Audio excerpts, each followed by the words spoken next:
Hello everyone! Ayan, good morning po sa inyong lahat. Ayan, kumusta po? And sana po ay nasa okay lang po kayong lahat. Ayan.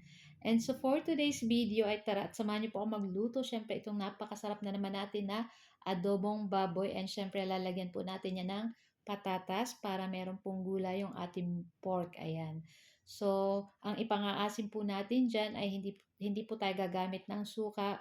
Ang gagamitin po natin dyan ay yung ating calamansi na yung juice ng calamansi, ayan. So, syempre meron po tayo dyan pork. Sasangkapan na po natin yan ng bawang, sibuyas, paminta, toyo, oyster sauce, at maglalagay tayo ng isang pork cube. Ayan. Tapos, syempre maglalagay po tayo ng tubig para pampalambot.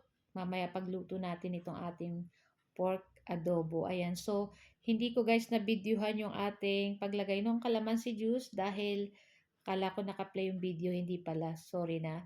So, naglagay rin po pala ako dyan ng 1 tablespoon ng sugar para syempre manamis-namis ng konti. Pero skip nyo na lang po kung ayaw yung maglagay ng sugar. Ayan, para sa amin ay masarap po yung medyo manamis-namis lang, konti lang. Ayan. So, pagmamantikain lang po natin itong ating pork adobo na lulutuin ngayon. This time, wala namang sauce. So, bago maluto yung ating pork at malambot na rin naman yung ating pork, ilalagay na po natin dyan yung ating patatas. So, meron po tayong 2 pirasong medium size at pig-slice lang po natin ng katulad ng ganyan.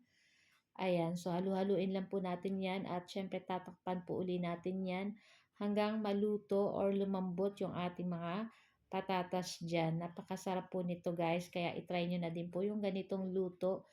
So gumamit siguro pa ako ng kalamansi na mga 10 piraso na itong nakuha namin kanina dun sa puno nung aming kalamansi. Ayan, kaya mayaman po tayo ngayon sa kalamansi dahil tayo ay may tig-harvest kanina na maraming kalamansi. Kaya yan yung naisipan kong ipang-asim dito. At talagang napakasarap naman guys. Kaya try nyo na rin pong ipang-asim ang inyong kalamansi.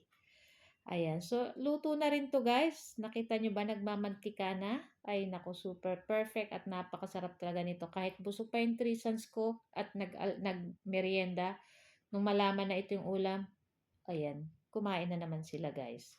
So, i-transfer na natin yan sa ating plate. Ayan, super yummy talaga nito guys. So guys, ito lang po ang aming video today at sana po ay nag-enjoy kayo. Kung bago pa lang po kayo sa aming page, sa aming channel, huwag niyo po sanang kalimutan mag-like, mag-follow, at mag-subscribe para palagi po kayong updated sa aming mga bagong video na i-upload. So guys, thank you for watching and see our next video. Ciao! Sarap!